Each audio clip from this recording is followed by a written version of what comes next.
Hi, I'm Nick in Manila and welcome to Nick's Matchroom. England have beaten Panama 2-0. They've topped the group, they're into the knockout stage, and now the real World Cup begins. So today I want to give England fans something we don't always allow ourselves to have. Optimism, not blind optimism. Not shouting, it's coming home after one decent performance, but proper football reasons why England genuinely can win the 2026 World Cup. Because this squad is not perfect. There are concerns, there are injuries, there are defensive questions, and we'll get to those. But first, here are 5 serious reasons why England can win this tournament. Reason number 1. Harry Kane. In knockout football, you don't always get 5 chances. Sometimes you get 1, maybe 2, and when that chance comes, you need a striker who doesn't panic. Harry Kane is still that player. Against Panama, he scored again, and that goal made him England's all-time leading World Cup goal scorer.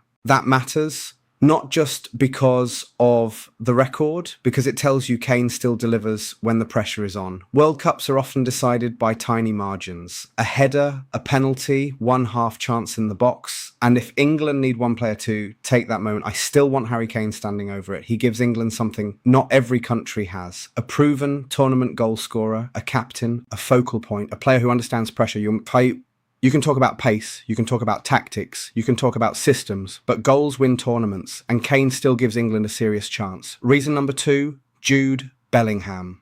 This might be the biggest one, because Bellingham gives England something we haven't always had. A player who doesn't just play in big matches, he wants big matches.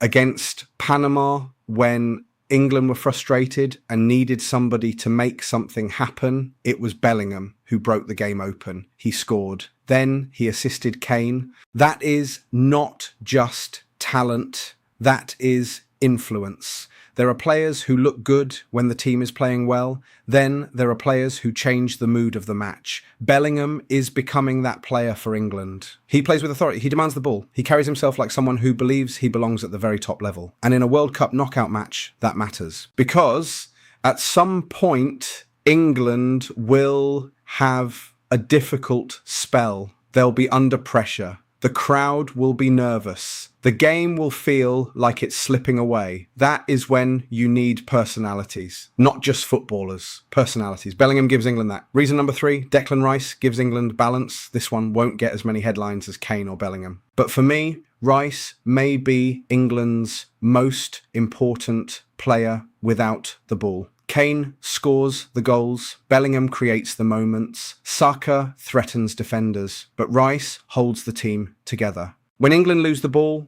Rice is usually the player who stops danger becoming disaster. He protects the centre-backs, he wins second balls, he reads danger early, and he gives the attacking players the freedom to play. That is why his fitness is so important. If Declan Rice is fully fit, England look balanced. If he isn't, England become much easier to play through. Against some teams, you might get away with it.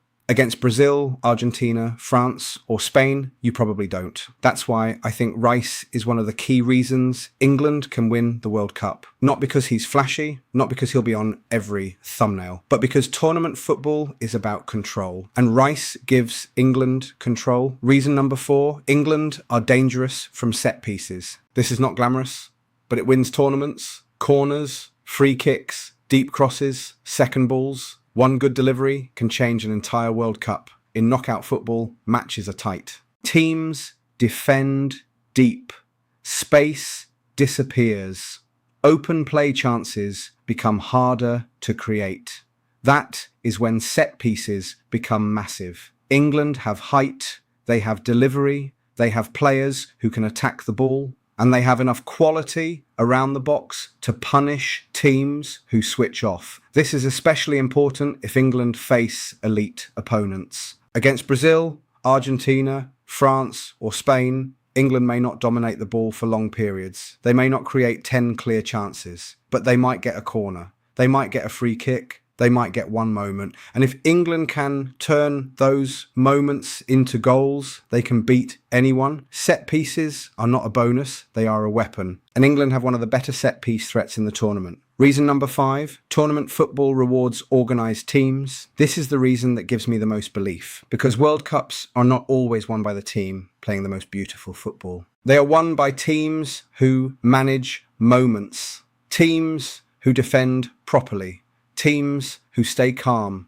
teams who survive pressure, teams who know how to win ugly when they have to. That is where England have a chance. This team doesn't need to outplay every opponent for 90 minutes. They need to be solid, disciplined, clinical, and mentally strong. Look at World Cup history. The winners do not always cruise through every round. They suffer, they adapt, they find a way. That is what England must do now. Beat DR Congo professionally, handle the next round without panic. Then when the big match comes, they're probably against Brazil, produce one proper tournament performance. If England can stay organised, they don't have to fear anyone. But now we need to be honest, because there is one big concern: England's defence. Not because England have bad defenders, they don't, but there are questions. The right-back position could become a problem. If Reece James isn't fully fit, England lose more than just a defender.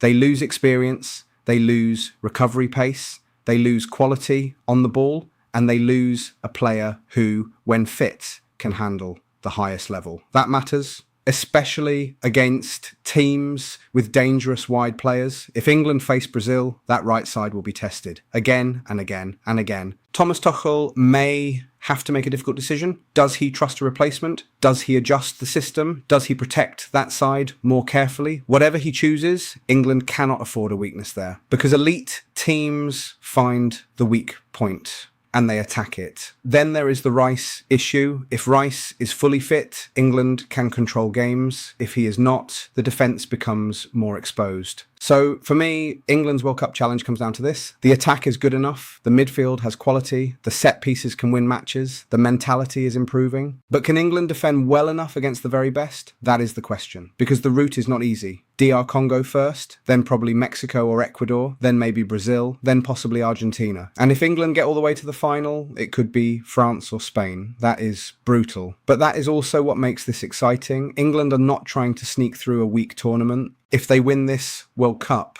they will have earned it. So yes, England can win the World Cup because they have Harry Kane, they have Jude Bellingham, they have Declan Rice, they have set-piece power, and they have enough organisation to survive knockout football. But only if they stay healthy, only if the defence holds, and only if the biggest players deliver in the biggest moments. That's the truth. England have a real chance, but now they have to prove it. So I want to know what you think. Can England really win the World Cup? Is Brazil the biggest danger? Would you rather face France or Spain in a final? And how worried are you about the right-back position? Let me know in the comments. If you enjoyed this, subscribe to Nick in Manila.